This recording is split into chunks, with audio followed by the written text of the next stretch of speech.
Rumah Jasin 60-an. Daerah Rembau, masjid daerah Rembau. Cantik. Waalaikumsalam. Cantik lah daerah Rembau ni. Patutlah. Patutlah dia menang. 3 tingkat lah. Pasir Gudang. Boleh masuk lah dalam ni. Ni apa ni? Rumah Jasin 60-an. Seratak bonda tu.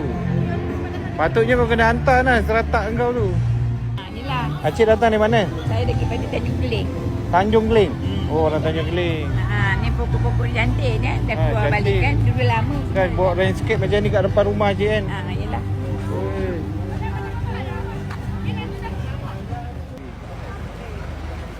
Kat mana terdekat Stadium Mam Jebat Perhubung?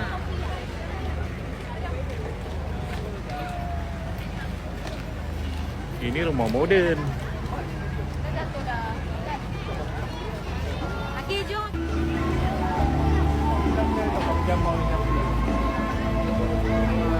Malam ni artis apa? Mawi, Raihan, Ijaz, Nas.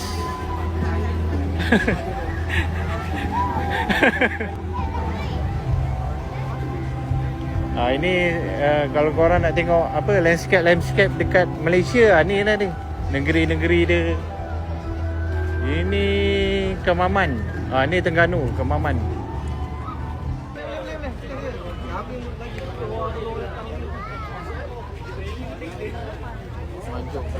Oh, ni Perak. Majlis Pembandaran Manjung, Perak.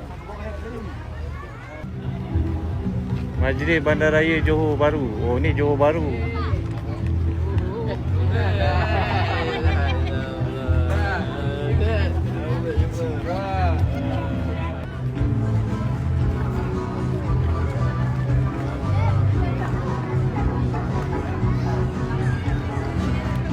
Apa ni?